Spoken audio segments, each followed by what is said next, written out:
Mhm.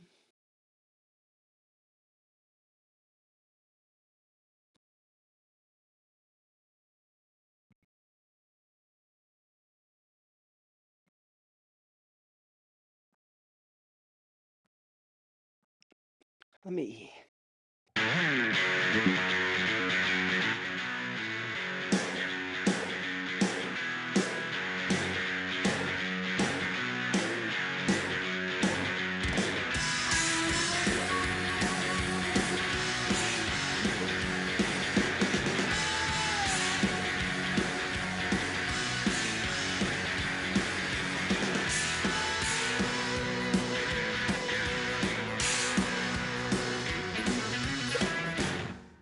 Hey, welcome to the Everyday Sniper. You got Frank at Snipers Hide, and I hardwired my setup now.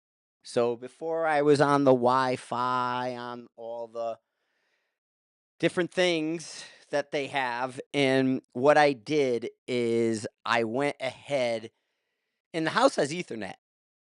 But it's disconnected, it was in the alarm panel and just the wires were spread out, so I grabbed the test kit, and I ended up testing downstairs by the router to find the cable into the room, to find the cable into the 2nd floor, and then the funny part, so I had a cable here, like a 15-footer, and I go ahead and I'm like, "Okay, I got a 15-foot cable, that'll work." And it doesn't reach around the room, so I plugged it in, just checked it, and I'm like, "Okay, I got internet, and it's hardwired in, so maybe that'll solve my problem of my internet stability, the drop, and the different problems I was having with it kicking me offline."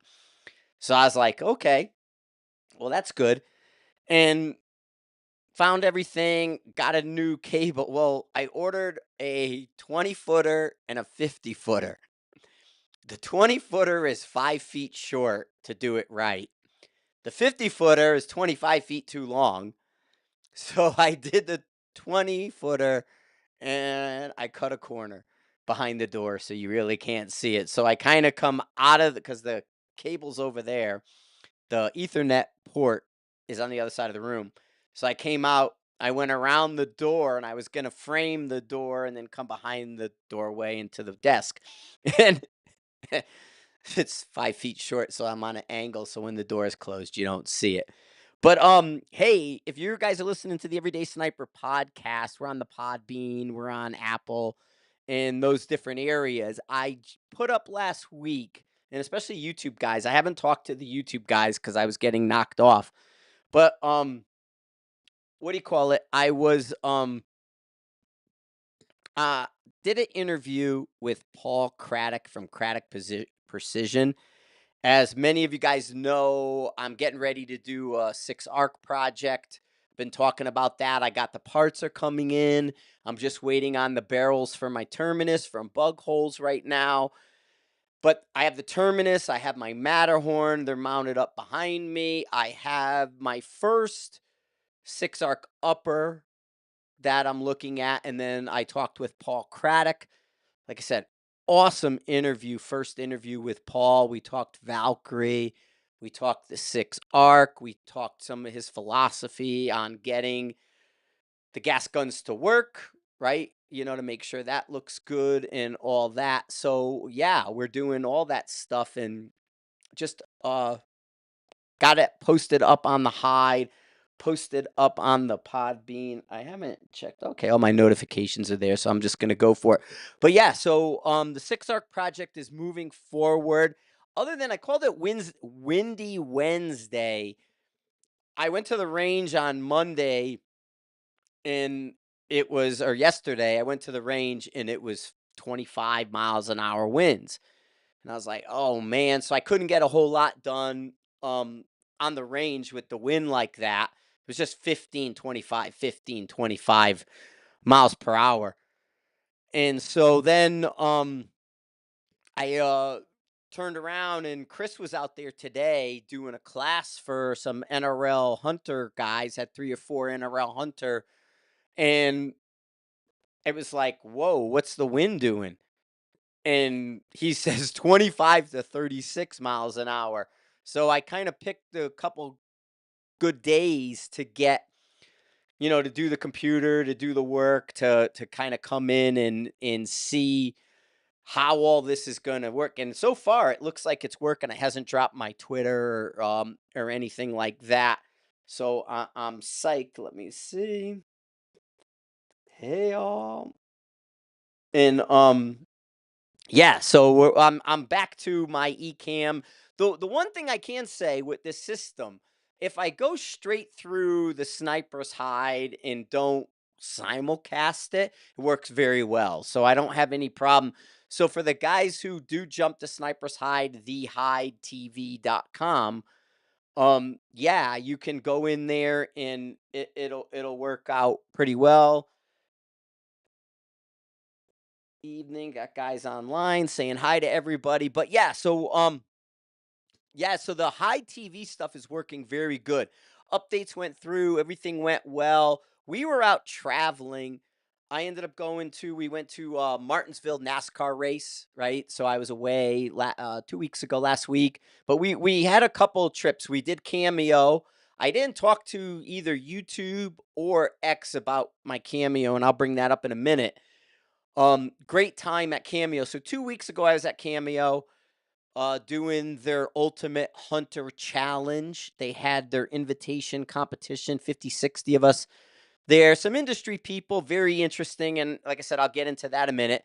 Then the following week, I went to Martinsville, watched the Martinsville race, saw the Xfinity disaster, and then the Cup stuff, and then came home Monday.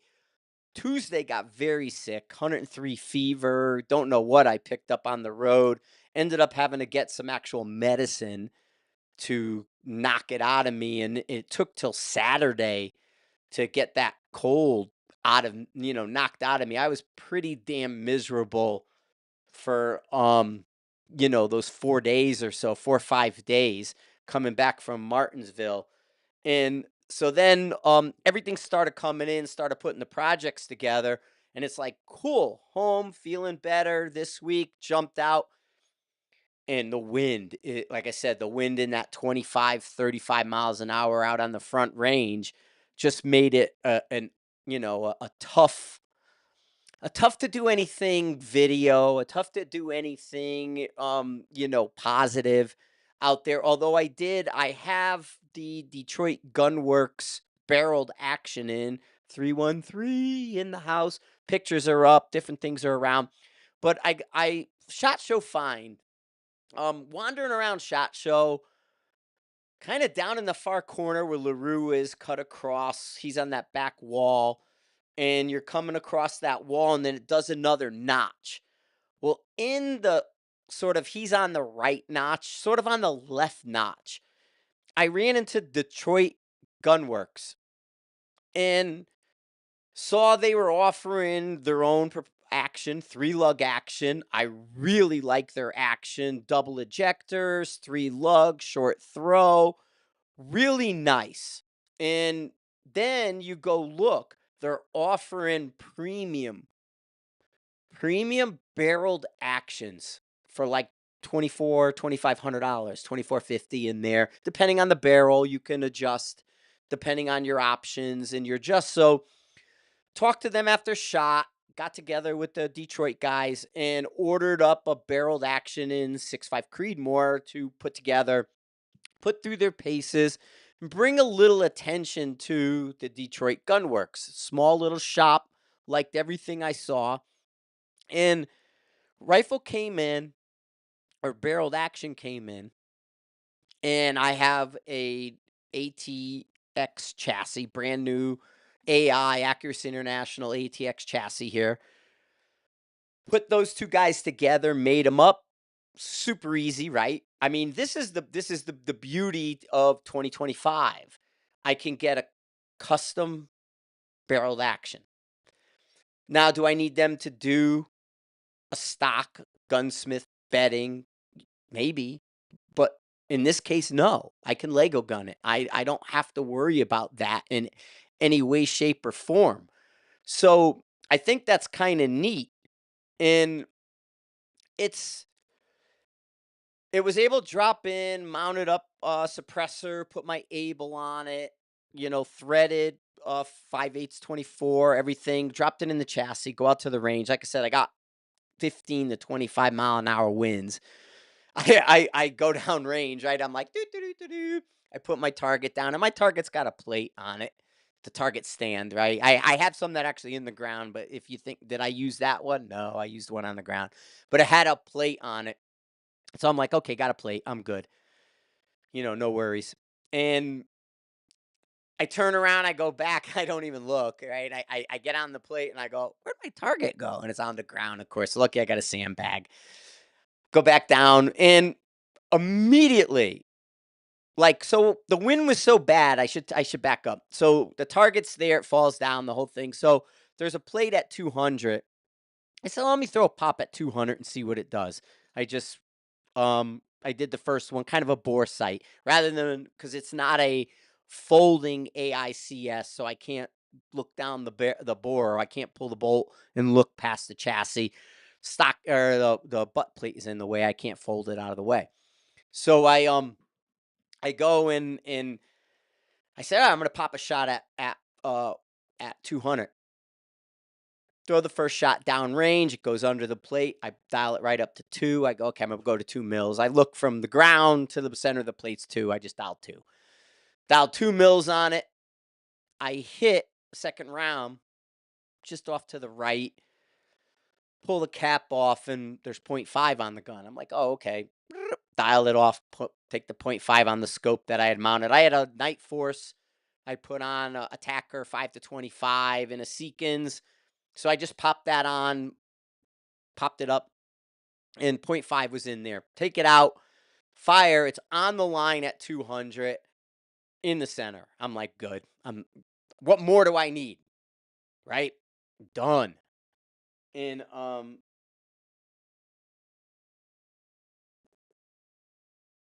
get an answer.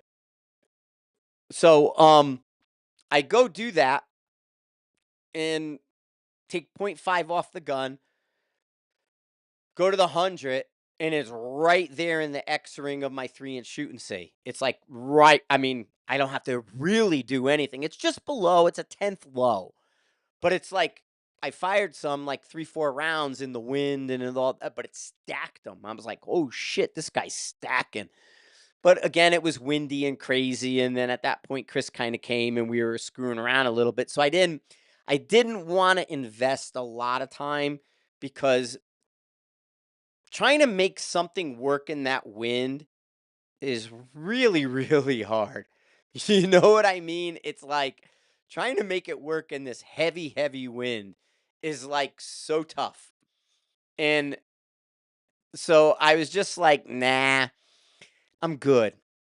I did some other things. I played around with some other stuff, but I'm really psyched to get into this Detroit Gunworks uh barreled action, because I do like that model. I do like what they're doing. I do like their action. And so I'm really, really looking forward to that, getting that in. I just need weather to cooperate. The other thing I had going on while I was there is playing around with the SG Pulse. I've been talking about it, and I have it mounted up. If you go look at the photographs, I have the SG Pulse mounted up. I'm right. So there's a lot of things with me with levels, right? I'm not a fan of the vials. I'm not a fan of the analogs and things like that. I don't think people manage them. Other people's rifles are off because they haven't been managed. They've been knocked around. The majority of them aren't leveling. If you use a pick mounted version, a rail mounted one, there's 90% of the time, there's no way to adjust it to make sure it's right. And they're not right. I have photographs. I can show you a gazillion examples. I have the leveling kit on a base, and every vial is different. I even just had some vials. I use these vials on the scope tool, the Target USA, the 30-pound tool will measure everything up. And I was out at the range yesterday when I was doing this, and I put 3 of those vials together. One doesn't match. Not a lot, but enough. So analog vials, I really have an issue with, and I always have. I mean, we got 4 levels in our head. You can train yourself. There's a lot of things you could do. But anyway, I get it. Guys want levels. They're going to go level to level town, right? They're putting them all over. You could be Phil Vallejo and put friggin' 2 on each side. I don't know what he's doing, but whatever. He digs it. I don't see the problem. But anyway, electronic levels. So now we start getting the Sendits. Sendit became MDT. MDT's electronic levels. They self adjust, right? And then you can change them. You can calibrate them. Like this pulse has a calibration that you can do. But it's like its orientation doesn't matter. Where, how, when, what, where you put it becomes a function of what should be human nature. Because my problem with the vials, I mean, the vials for older guys, I mean, if you're 30 something, 40, under 40, your eyes are crisp and good. Maybe you don't have issues. And those vials, if checking on the light, checking on how you are, it's like you got to look at it. It's like, and when you look at it, you steer towards it. You know what I mean? You're steering towards that vial. I see it. I recorded it. Or guys, like I said, their vials are knocked off. They're not right. They rely on them to a degree and they're wrong. I mean, if you're on a game changer with a 20-pound weighted rifle and you chop it and put it on a bag and your bottom of your stock is pretty flat, the sand should 90% level you. And you're shooting 600 yards. You're not going to miss. Trust me. And so these electronic ones, like I'm finding like with a diving board, maybe you have a diving board or a mount and you don't have a laser for the diving board. You bought a mount with a diving board, future proofing it. I could mount that in the center so I'm looking straight. I could be in the gun and come down. I could do a lot of things and mount it straight. I can maybe mount it a little farther out on a rail. There's a rail mount in here, right? I could put it on an M lock out further and look down the rifle farther away so I'm not steering off a bit, you know? So there's a couple things I can do in this situation to make it work. But and then the other thing I see, they have the electronic levels. Now they're feeding the fiber optic into the ocular or around the ocular. So you're really not off. And then the other thing I like is I don't like the multiple colors. Just give me a red or green. Actually, I just want yes or no. I don't want a lot of it. I just want yes or no. But I don't want multiple colors flashing too much either. I don't want to be distracted because, I mean, in the wind yesterday, I loosened the bipod and I was sitting there with it on the bench, 25-mile-an-hour wind. It was fluttering the electronic level. That can distract you. I'm not a big fan of that distraction kind of thing. So I like the electronic levels. And then I love the infrastructure of Global with their app. SG Global with their app system. Like Chris had the app on from the timer and everything. I took this out and I didn't even install it yet. And he's standing right next to me and he has his phone. And he goes, well, I got the app right here. Boom. He just fired it. I hit the button and turned it on and it came right up. Then I took a couple shots with it and he hit it on record. It's recording where I am and it's telling you what I'm doing in terms of my level. So, a training tool, something to go back and look at it. I can get behind that. I like that. If you're telling me you're looking at your body position after, with the electronic levels, rock star. But if you're in the moment and you're focused on that, it should be milliseconds, right? It should be either you're right or you're wrong, you're in or you're out. And when you go in these positions, the repetition and the more you repeat it should definitely be a way for you to look at these things and to remove something out of the process. I mean, we've been looking at the gravity ballistics. It removes a step out of the process. You dope your rifle straight up with gravity ballistics. It's beyond simplistic. Then you take those numbers and match your ballistic calculator to it.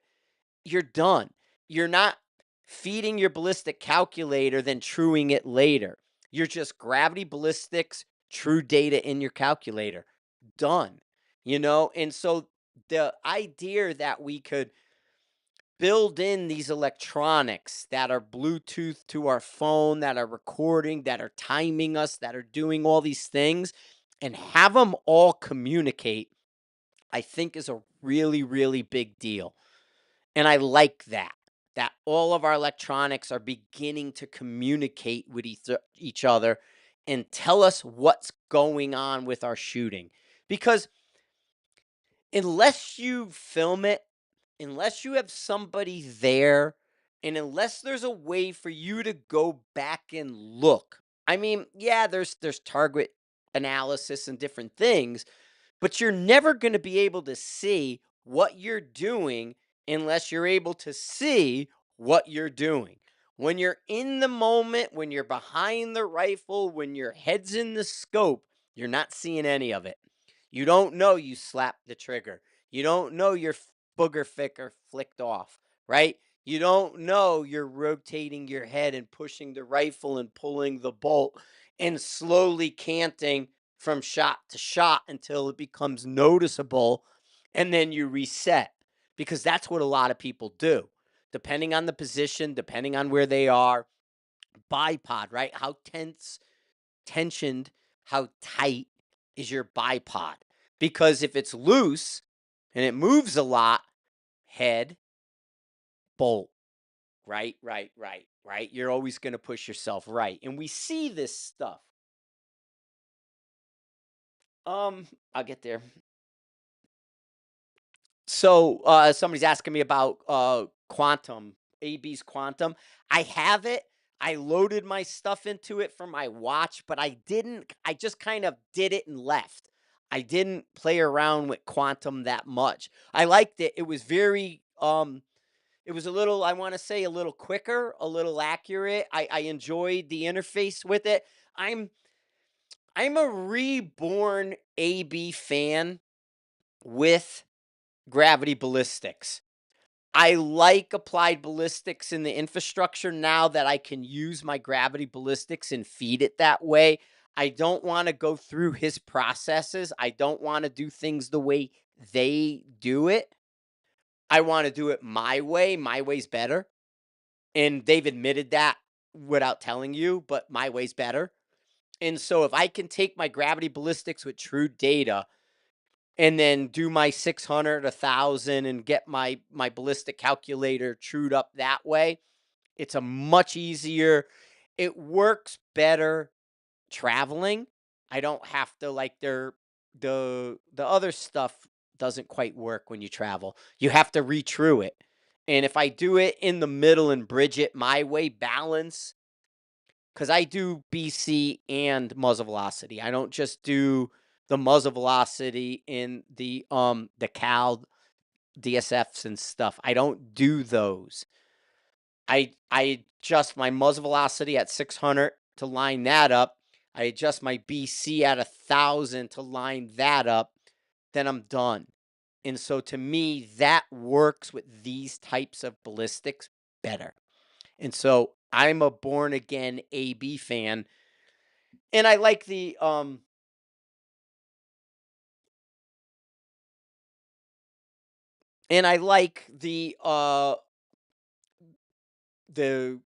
products that have AB in it now. A lot of the products we're using, and because I have the laser, the Mars with the AB in it, my Garmin's got the AB in it. This got the AB in it. So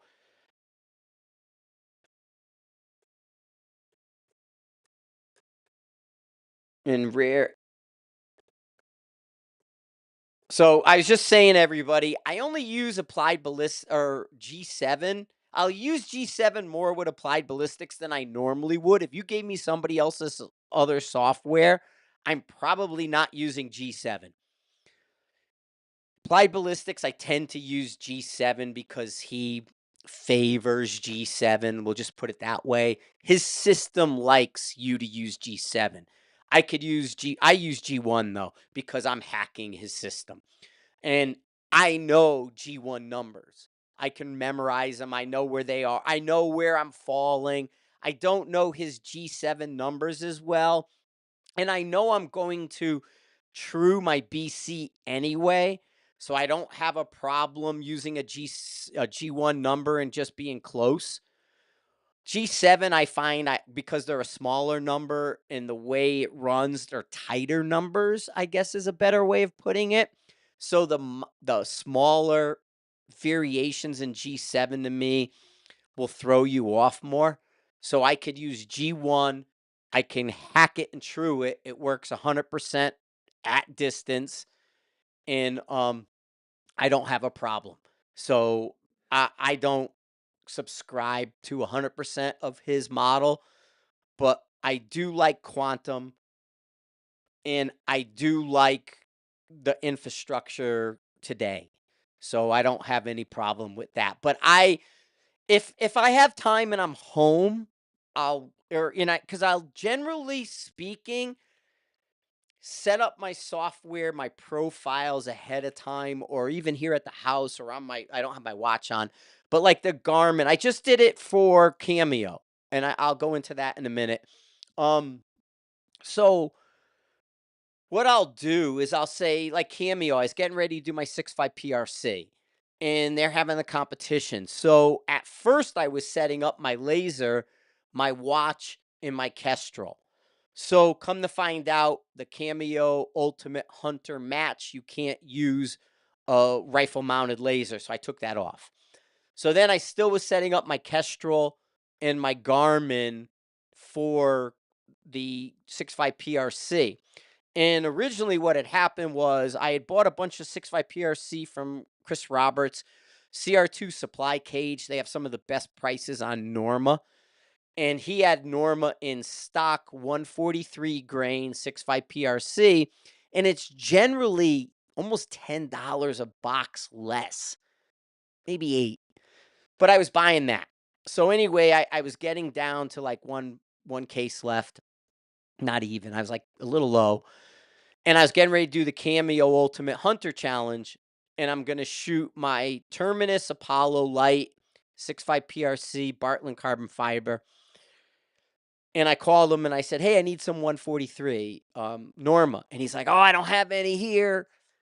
I can get it, but I don't have it." And I'm like, "No, no, no." He goes, "But I got the same lot of Hornady 143 ELDX.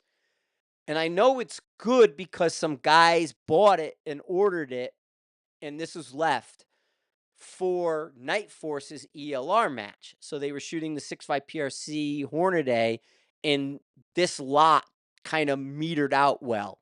So he goes, "I know it's decent." So I said, "Okay, cool. Send me, a couple, 2 cases of the PRC, and I'll redope the rifle with the 6.5 PRC." So I'm like, "Okay, cool." I dope it, get my numbers, and I use quantum as a matter of fact to put it in. And I did exactly that. If I went into my gravity ballistics, I have Apollo Hunter down here is the ELD 143. So I gravity ballistics it. Super straightforward, super easy, all trued up, 6.8 to 1,000 yards. And I'm able to put that into the quantum and adjust it right there. And it's super easy, right? I can line up the muzzle velocity knowing what it needs. It's 25 feet per second per tenth of mil. So if I know I need 3.2, 3.0, whatever the number is for 600, I put in a placeholder muzzle velocity, it says, okay, you got, I need 3.2. It says you have 3.4. Okay, I know I need to speed up the muzzle velocity 50 feet. 50 feet, it's going to give me 3.2. Then I go to the 1,000. That's a little bit more trial and error. But I go to my 1,000, I look at that. And if that's off at any amount, I spin the middle number of my G1BC or G7. I don't care. But I spin the middle number up or down 1 point and then look at it and go from there. And so that's how I true that. So I was able to true the 143 ELDX for the Terminus. And then I used Quantum and put everything into the Kestrel and into my Garmin. So I did use it, and I do like that system. But I did sit on the couch and basically set it up because I have numbers. You know what I mean? I don't do the truing or the profiles in AB on the range as much. I do. I'll dope the rifle and shoot it with gravity ballistics. Then I'll sit in my car and I'll do it there and set everything up on me. And then I'll go back out and I could shoot it and test it. And when I shoot and test, how I shoot and test is my UKD targets. Then I just start finding all the random, not even numbers and banging those and making sure it looks good, and then go beyond the 1,000 and see how everything looks. Better speeds going to give you a better track out to distance. That ties in to Front Page, Sniper's Hide TV, and that stuff are articles. Chris has done some really, really good articles on time of flight and looking at where and how these manipulations appear downrange. Well, he's found that generally speaking, once you hit that 1.5 second time of flight, that's where you got to bear down and pay attention. So if you're 1 second time of flight, your SD is not going to show up, right? If you're a 1 second time of flight, it's going to be a inside target and be pretty good, and things are going to work generally reliably, right? Then when you get to that 1.5, now wind's going to throw you for a loop. Your SD is going to start showing up and your vertical is going to appear. So all these little things are going to start happening once you reach that time of flight. And so if you go to the high.tv, look at the articles, you'll find a bunch of stuff that we've done talking about it, showing where things happen. I mean, a great example is we've been shooting this 100 grain 6.5 Creedmoor, 3,200 feet per second, flying. Well, if you take it and look at it on paper, even chronographing it, it chronographs horrible. On paper, its BC is low, and it may not even group great, but it smokes to 900 yards and actually beats a Berger 153 to 900. Because time of flight, the speed wins. And so going 3,200 feet per second, lack of a word, shit doesn't have time to mess with the bullet to throw you off. Too fast, too quick, too short. Once you get past that, then you start to see the numbers. Then you start to see what's going on.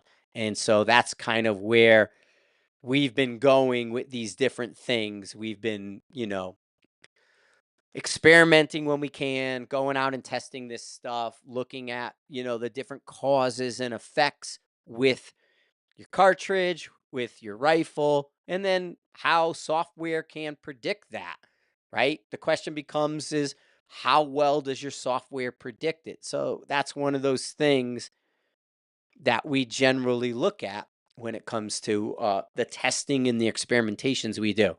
I mean, the beauty is 140-degree fan, targets to a mile, all from the firing line. So we have these great fans, and each fan is a 15 degree from one forward, due south, then 90, then go 15, 15, 15, then center, and then go 15, 15. Right. So we're able to look at all that. Right, Scorsese. I'm playing, and I got the look, so I'm all excited because it's working. I'm not getting kicked offline. I am Scorsese, and not you guys. Yeah, little Marty Galley over here. Yeah, yeah, doing silly stuff. But yeah, camera angle changes. But yeah, so we're doing this stuff. We're putting content out, and I want to shout out to, again, back to High TV, other gun creators, other YouTubers, whatever you want to call us, are there posting content. There's some really good content that's not me on the hide. From John and his truck guns to Marshall to the different guys. There's a bunch of stuff happening that we're building the system. We're building that network up for you all.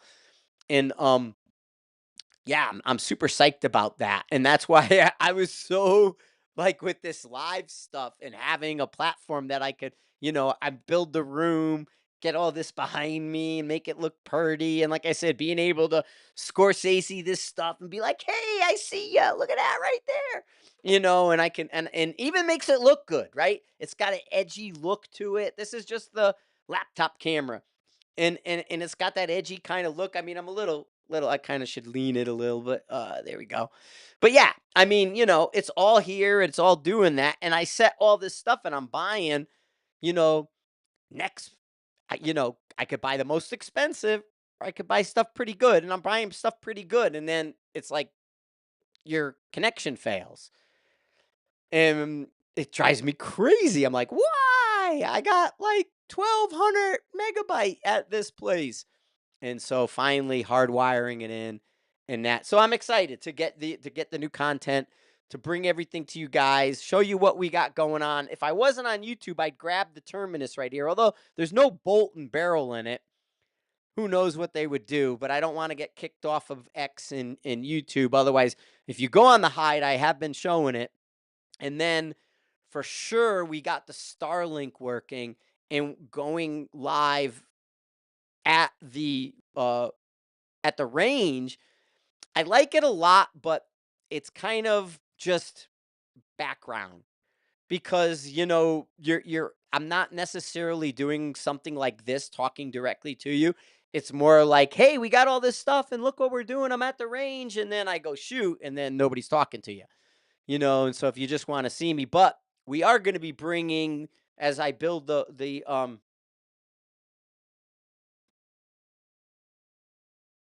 yep, the stress suits.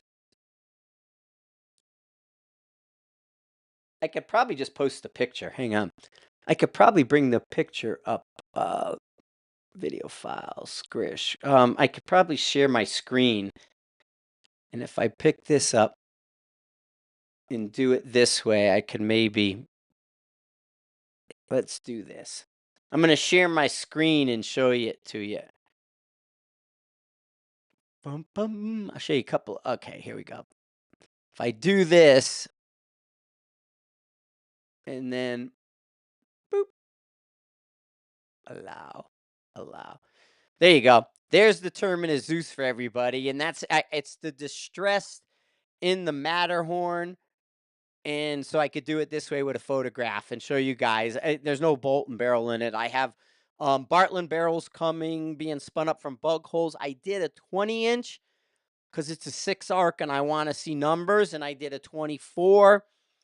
But yeah, these are this is the Matterhorn right there that I'm putting together. That gray and wood is just so amazing. And then Joel did this distressed look, and that distressed look was just so cool.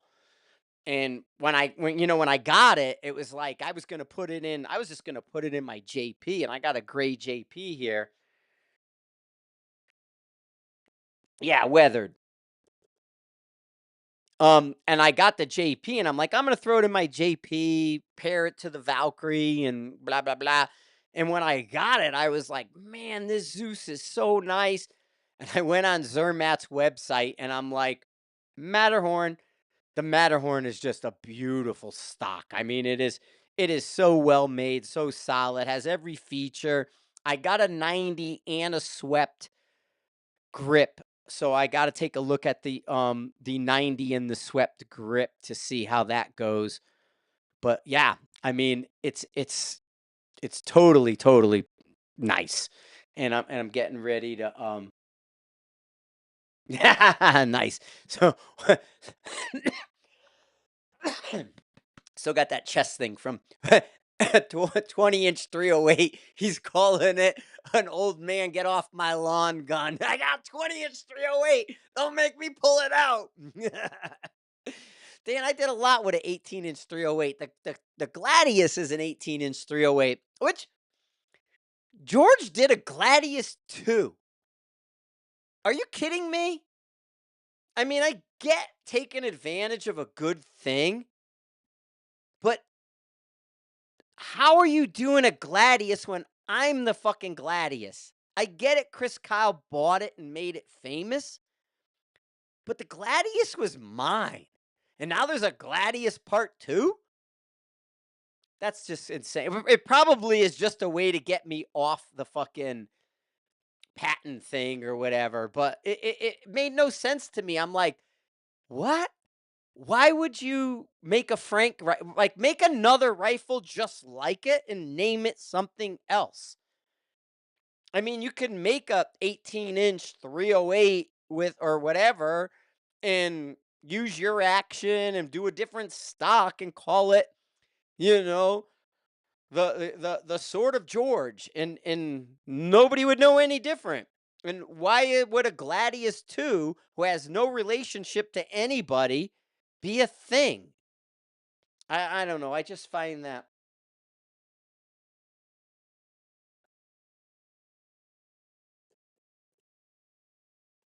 But yeah, I mean so the Gladius when I did it, it total cultural appropriation. It's like, dude, I could trace my family to fucking Rome, like ancient Rome. My family still lives there. There's galley mausoleums. I talk to them, right? We have a whole fucking town almost in southern Italy at the ankle. So I got this 308. I'm like, oh, I'm gonna make the Iron Brigade killer, the fucking shorty thing they did, the East 3, I forget what it is. But Iron Brigade made a rifle and they were charging a stupid amount of money for it. And they were just ripping off warfighters. Anyway, so I said to George, let's do this, let's do that. Short stored 18-inch gun. I want to put this can on it and do all these things and make it really cool. And it became something. Like I said, Chris was like, I want a gun, Chris Kyle. And he's like, I want a gun. And George's like, okay, what do you want? And he's like, I want A, B, and C. And he goes, oh, that's Frank's gun. And he goes, okay, give me that. And he did. Well, Chris made it more famous than me. Cool. And, run with that. He did. He patented, he did everything. It's all there because it got popular. But a 2? He's dead. I'm here and don't talk to you guys that much. So how do you get a 2 out of it? I don't know. I just think it is cultural appropriation. Right. It could have been called an Oompa Loompa. I don't even know what the real specs are. But yeah, it could totally be called a fucking redheaded stepchild. Hey, I'm making the redheaded stepchild. Okay, cool. I mean, but yeah, it seems like a odd direction for something that was a signature rifle. I get it. It's a long way down the road from when I did it, but it just seemed weird when I saw like it was only like last month, like Gladius 2. Yeah, and actually too, here's a thing. So it was on TV, right? Or the movie. So I did the Gladius. Chris Kyle buys it. He's on TV with a GA hat. That picture of him holding it is very famous. And then in the movie, they came to George he built a Gladius for the movie.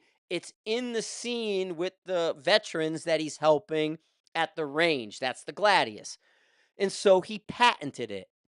And I'm referenced in the patent. And, it was like, okay, all good. And I don't know. I don't even know where I was. Anyway, I know where I am. Whoop. So then Victrix, I got distracted for a second. So then Victrix wants to come from Italy with Beretta at the time. Victrix makes a amazing rifle. Like Cadex AI had a baby Victrix. And it's an amazing rifle. Well, they had a Gladius because they're Italian. He made a 18, 20-inch, whatever, and called it a Gladius. He couldn't bring it here because our patent covered it. Or his, not mine. I'm just referenced.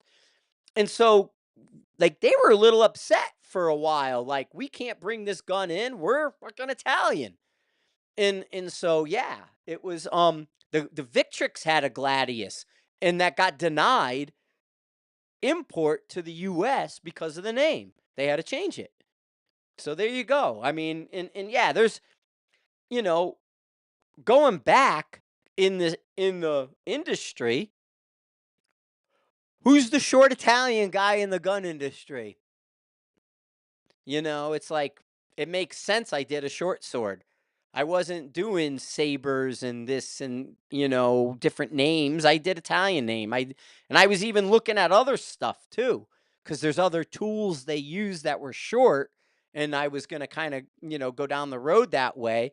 But I mean, back in the day, I named a lot of the GA stuff. I did the flashes on a lot of the old GA stuff too. So any logo or any flash on the barrel that was associated to like the the Crusader he had, the Hospitalizer.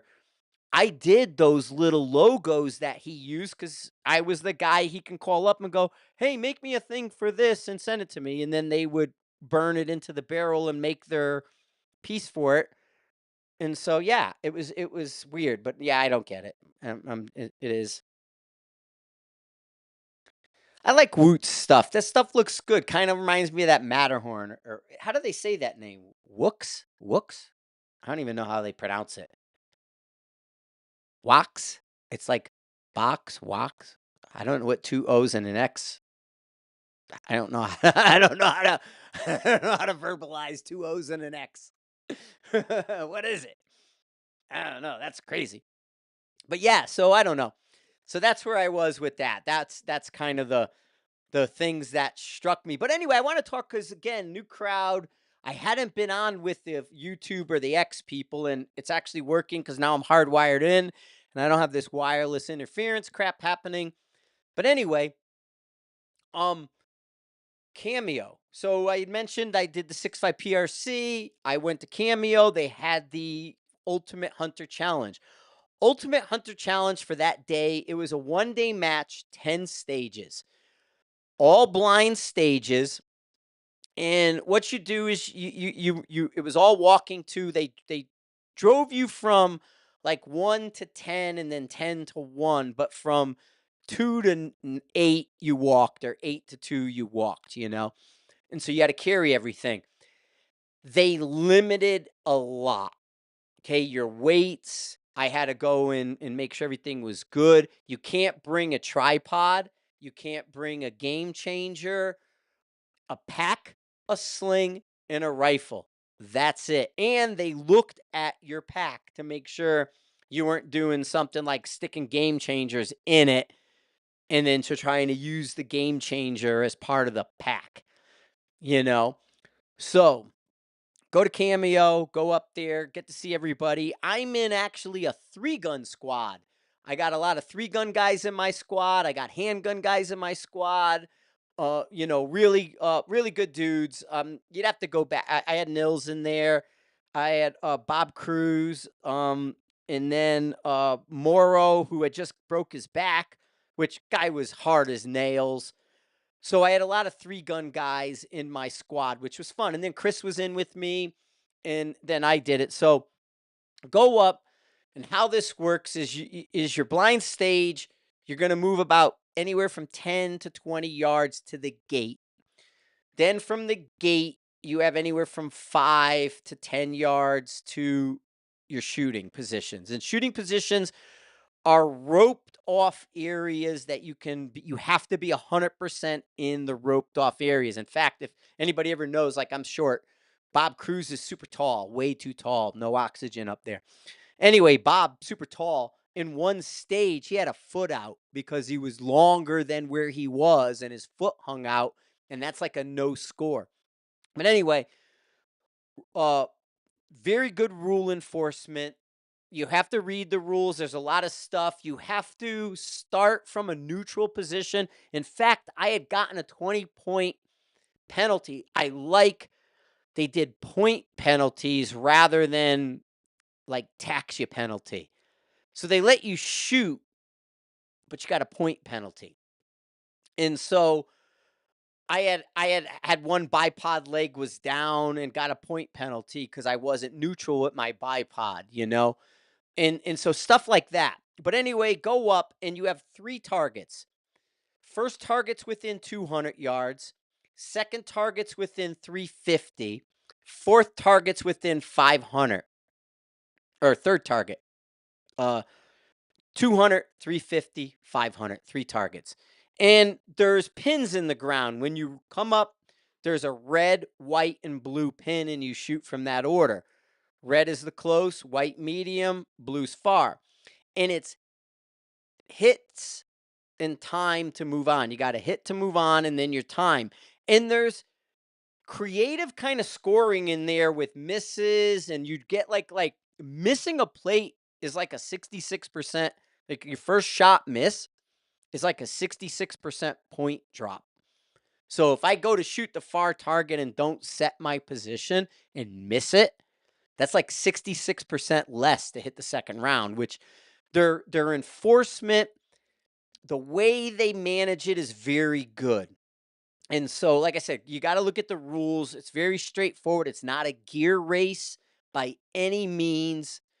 You can get away with a lot because you're not shooting past 500 yards, right? So, my plan, and I came in 20th overall. Um, so I was happy, did good, and I had, I think, 60-point penalty. I had one procedural penalty, which was like 40 points, and then I had one stage penalty, which was like 20 points. So I came in 20th, which I was happy with. But walk up, see the first target, and now, guys, you could find it, range it, engage it. You got to find them.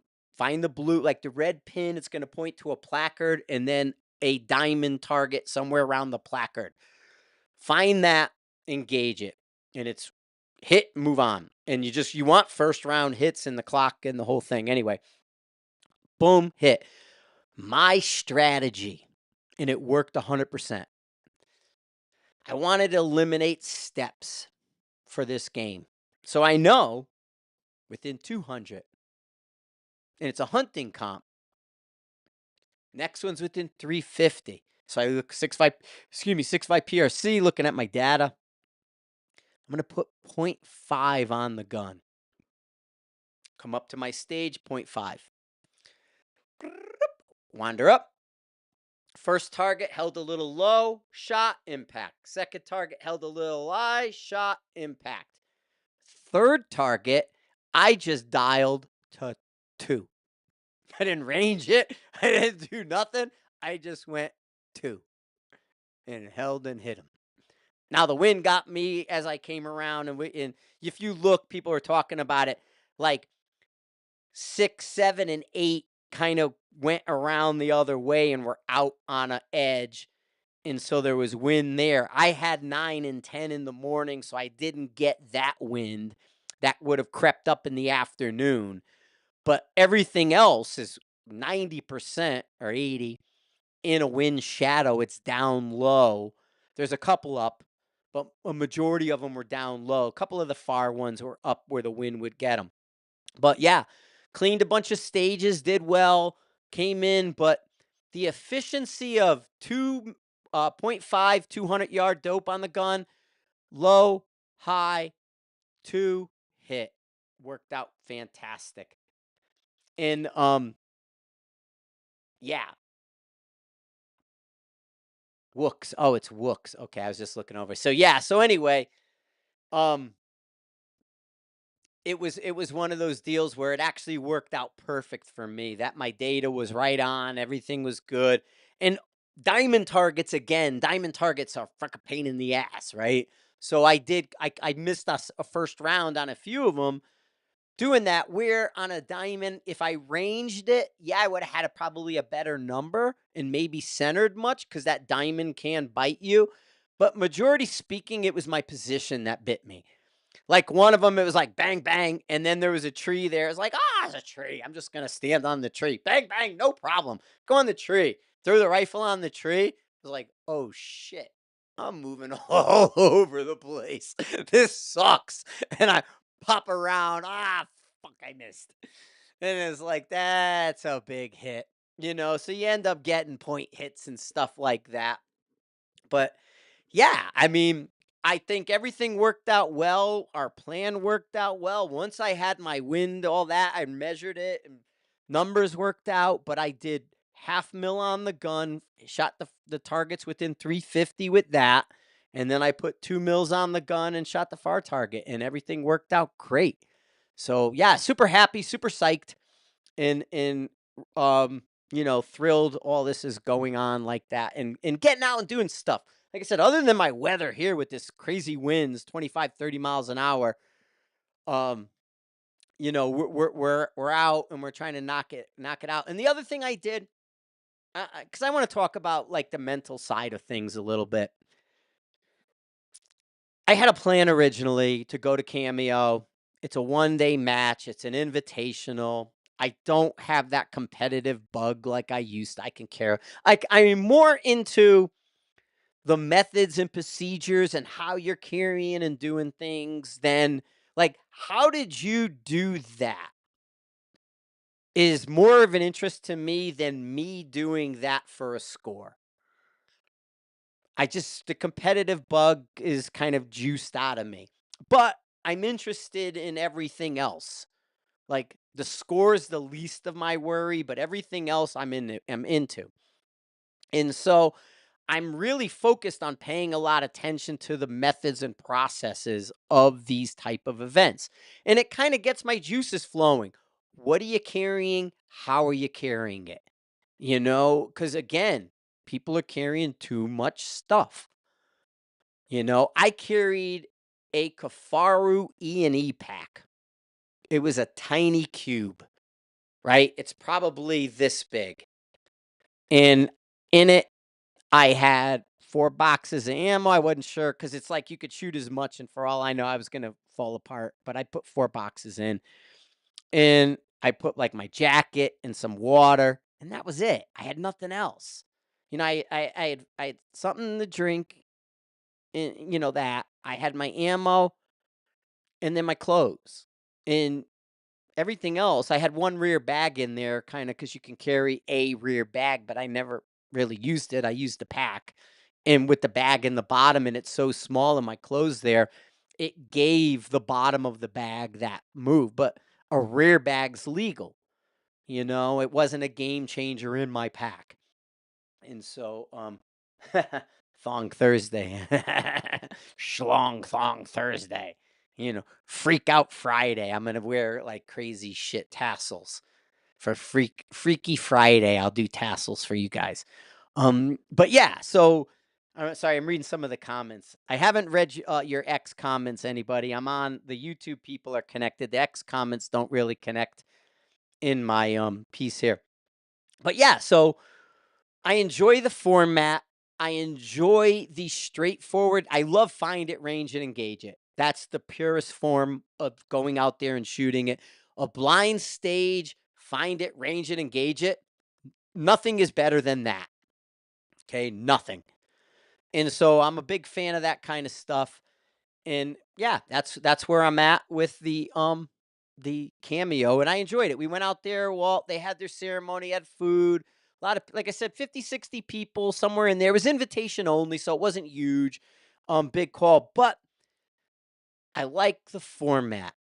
I like it's not a gear race. I like it's a run what you brung. There was a ton of people with ARs, 500 yards, right? It's a one shot hit or hit to move on.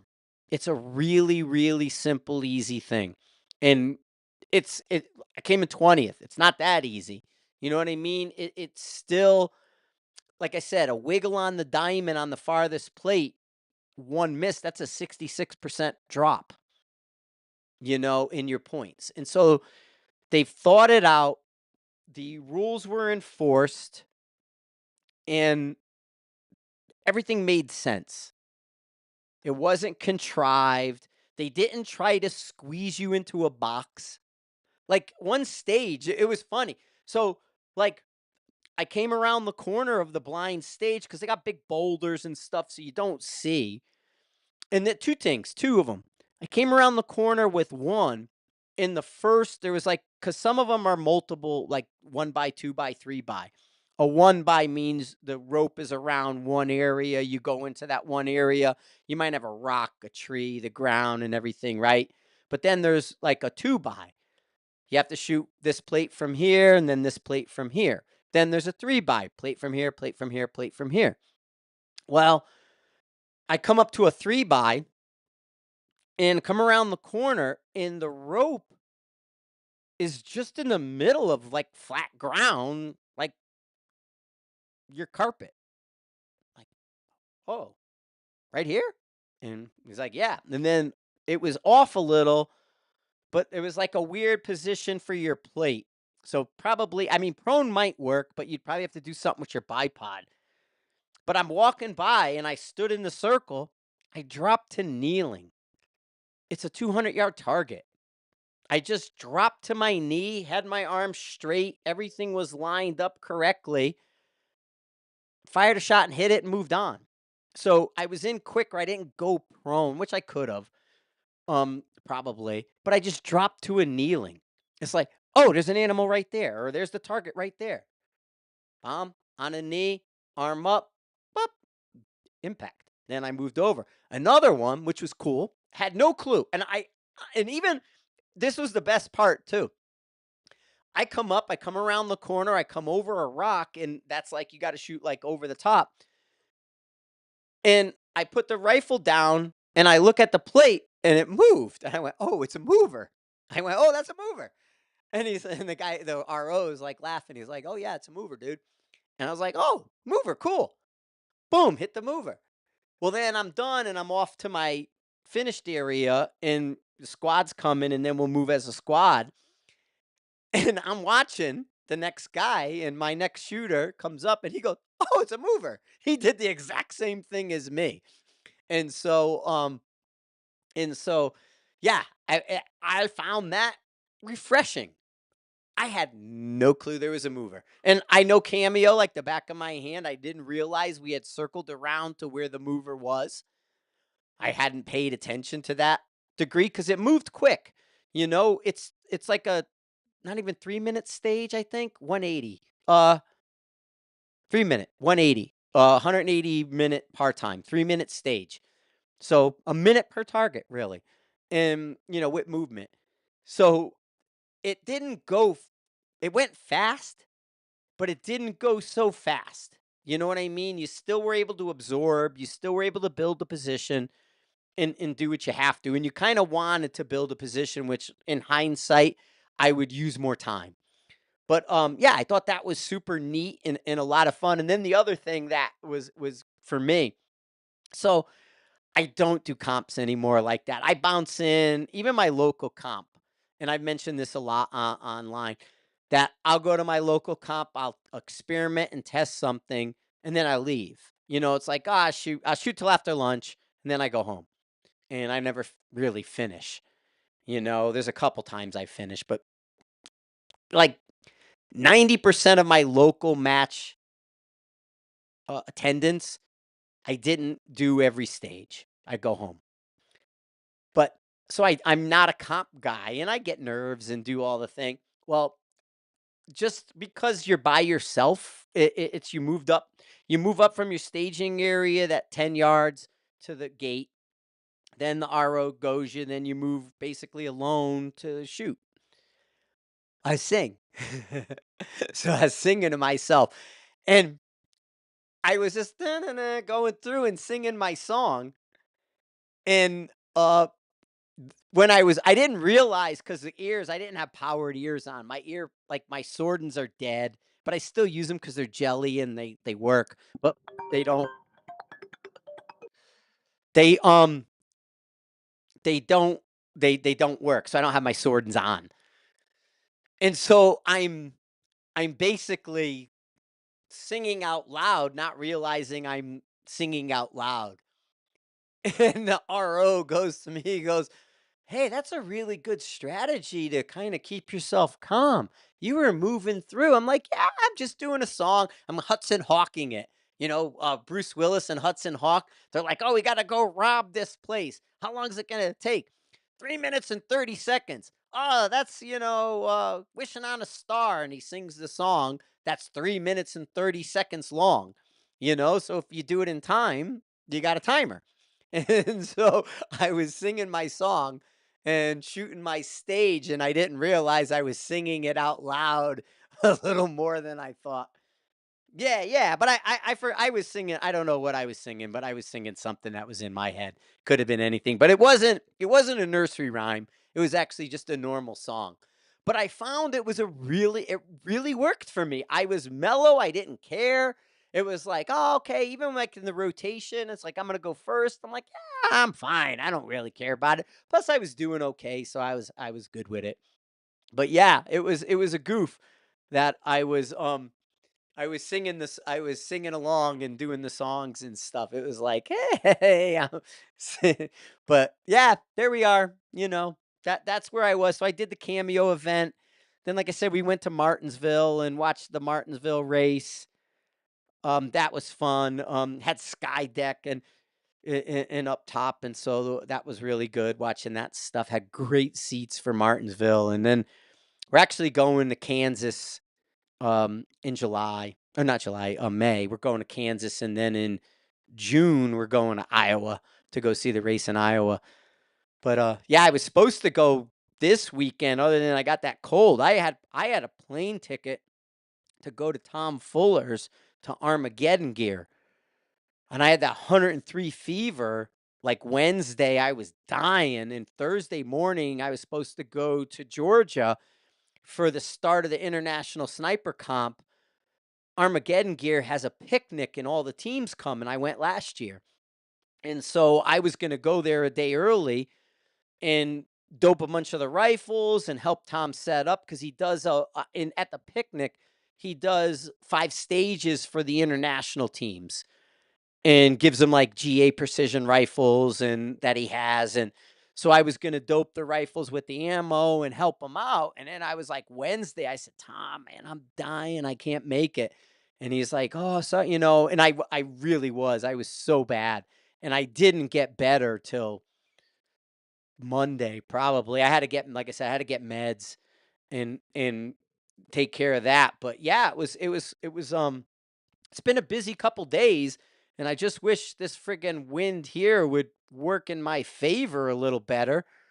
Cause I'm ready to go with the Detroit Gunworks. I'm ready to go with this Terminus once that barrel comes. I have the AR, and then like we were talking with that Paul Craddock, because I'm doing the 6 arc. I'm gonna spin up a Craddock Precision upper for 6 arc and then pair everything. But I do have sort of it's a 199 I paid. I think 299. I paid $200 for a 6 arc upper just to get me going. And so I put that together and I put the EOTech Voodoo 3 to 9 on it. So I have a 6 arc AR, and then once this Terminus is spun up with the barrel from bug holes, I'm gonna, play the 6 arc because the ammo, there's factory ammo, and I really think that can be the easy button for a lot of guys. No, I think you dreamt Hey, Andy, I think you dreamt that. I think it says I think you dreamt it.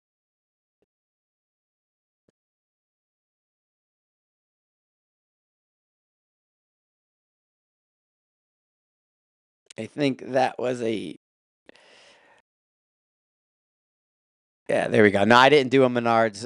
Although, I'm not going to say too much, but I'm going to Virginia May 1st for an event, a charity event with some NASCAR people that I've met. Actually, I didn't meet them at the race. I met them at SHOT Show. So I've run into a driver a bunch, sponsored by Beretta, does a lot of stuff. And so he's not a current driver. His son is. And so I got invited to he's having a charity event Monday the 1st or whatever May 1st is. And we're actually going to that. So Laura and I will be going to uh an event with the NASCAR guys. So there's no collab that way, but I am going to a NASCAR centric um sh- little shooting type event. I think they're going to have pistol and shotgun there. There might be a rifle. I don't know. I guess I could bring a rifle. I can always ask and bring something. But I'll be there May 1st, and then that weekend we go to Kansas for the Kansas race. So I'll fly to Virginia, do that, then fly from Virginia here, and we'll go to Kansas, and then we're doing the Kansas NASCAR race, which is like May 7th or something. And so I'll be in Kansas for that NASCAR race. Then, so when we have some time off, we'll have the races. Also, we have speaking of the Cameo stuff. If you go on the High TV homepage, we do have a class with Chris and I. It may be the only one. We killed one, which was a conflict, and then we have one farther down the year. But we have a Cameo class in June that is up on Sniper's Hide. You can register too. So if you want to come to Cameo with us, really good time in Cameo. We get a run of the entire place. Great program there. I really like going there because, again, find it, range it, engage it. It has that hunting context. It has the speed and timing context. We do the tripod stuff. It's a lot of positional. So your bags become a thing with the trees and the rocks. Your tripod becomes a thing with deployment and speed. Then the wind and terrain that's around Cameo is just next level. So anybody interested in that, you can sign up for those classes right on the High TV. So if you click on those widgets for the class, the lesson, the event, because they're under events, you can buy it right there and it puts you into the roster. So, I mean, the big change with the High TV and with everything that we were doing is the sort of the seamless nature that I can upgrade and expand without having to change the system moving forward. I mean, the forum is still separate, but we've bridged it. But content's moving beyond the forums and beyond, the lives, the videos, all those different things are becoming more. What do we got?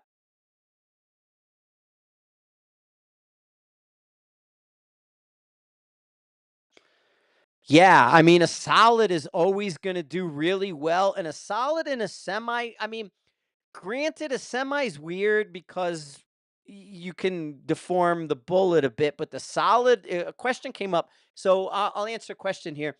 He says, "I was watching your video on the Warner Tool flatline bullets in 6.5 Creedmoor. Would you recommend reloading them?" I could put this on the There we go.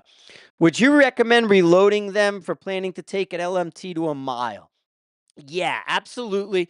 One, solids want to be pushed a little bit harder.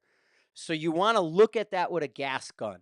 You almost want to single feed that guy. But I mean, the Warner tool, there's a couple of those that aren't the really long. I don't have them memorized. I'm sorry. I know the 16308 is a different type versus like the 180 as far as loading that and how it would function. But yeah, load them for that, hand load them. Give them a little more speed if your rifle can handle it. You may have to tweak it a little bit, but solids like speed. Okay? If you were going to do a 140 and do 2750, 2800, maybe like, I can't push it much past 2850 for that 140 class. Do a solid like 29, 2950. Go like 50 to 100 feet more than you would a jacket. They like speed and they don't deform, they don't mess up. The only question I would have would be the magazine and how a Warner works in a mag. I couldn't tell you. I never shot one out of a gas gun. So I don't know that answer. But they absolutely will hit a mile. Yeah, you could twist them tighter too. Absolutely. So like I don't it's harder for me to show it, but if you overspin a jacket, you can deform and break the jacket. And that's where you see like the 6 millimeters go poof.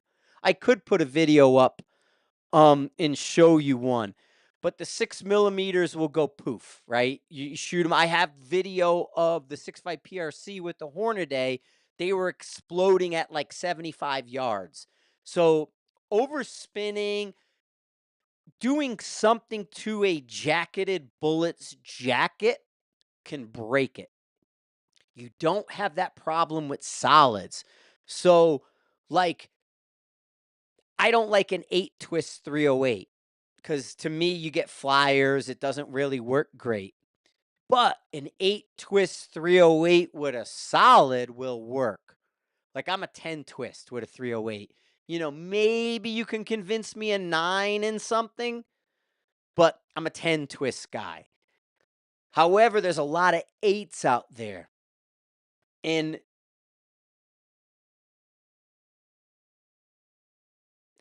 tells me, yeah, I don't AB stabilization sucks. Don't do AB. Like if you go to even Burger's stabilization sucks. I don't like anything about the way AB does stabilization. Um, it's it's terrible, but yeah, it's saying you need a one. And no, I shot him out of 1 in 10s to how far, right? If you watch the video in the article I did with the 180s, I shot him. The rifle's right here behind me. I shot him out of my AI 20-inch 308 with a 1 in 10. The 1 in 8 is wrong. Like I said, AB stabilization is the word. I pay zero attention to what Brian does for bullet stabilizing. He's so far off.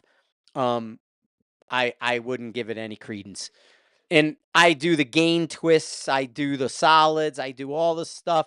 And it's why everybody's like, well, why do you have success on this when he talks about that and the spin? He's off. And so we'll just call that I'm not paying attention to him. But yeah, a 10 twist works in the 180s. It does. In the 8 though, push it faster. Push it a little bit harder. You can get away with speed with a solid. He just I don't know. I mean, cuz he basically goes pure math and his pure math is not right. So I don't know.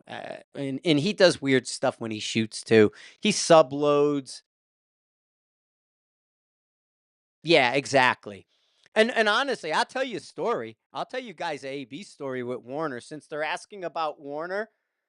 Um and when the flatlines came out, I got them. Applied Ballistics got them. A couple other people got them. And Warner asked us to do BCs. And will you give me numbers?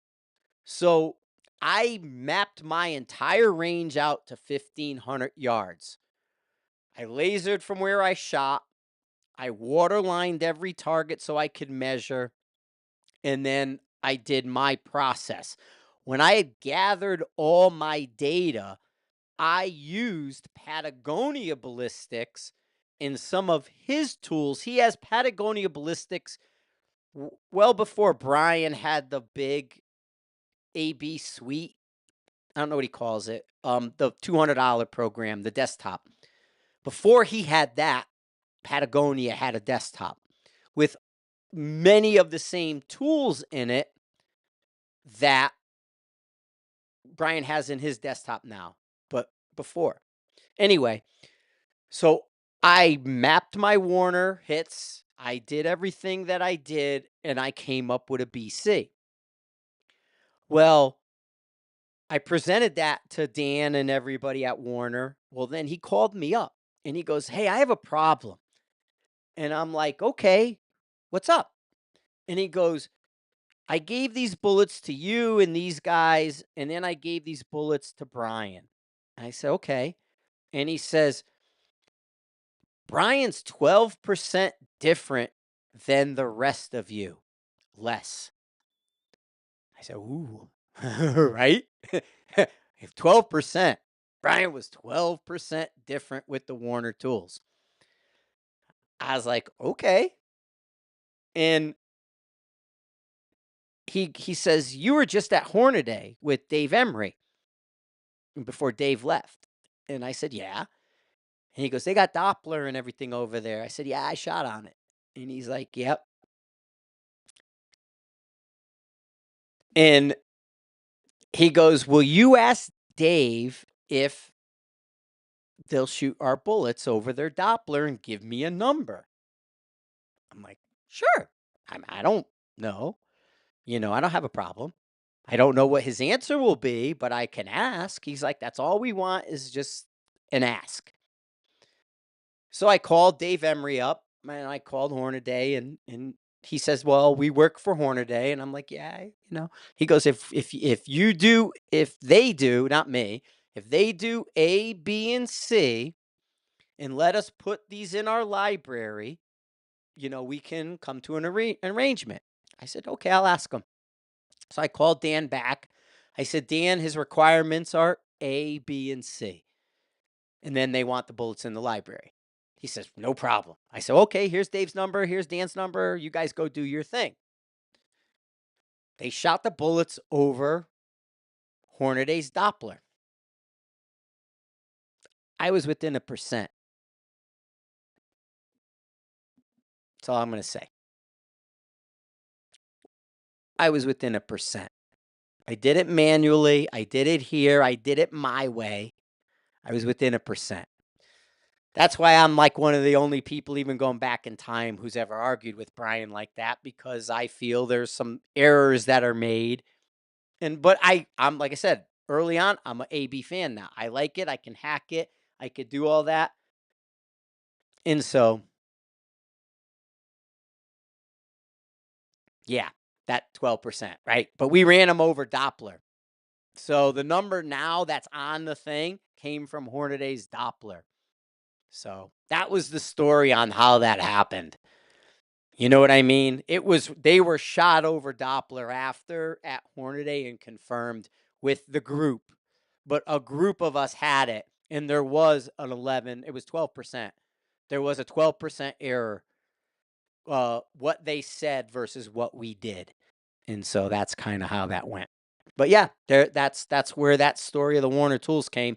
But I had done solids before. I've done Steve Damron solids. I back there was there used to be the Southwest Precision guys that made ammo in Arizona that went under. They used to make solids and stuff. No, you don't. Just shoot, and even those like in the 308s, those 160s will work with the 308 Warners.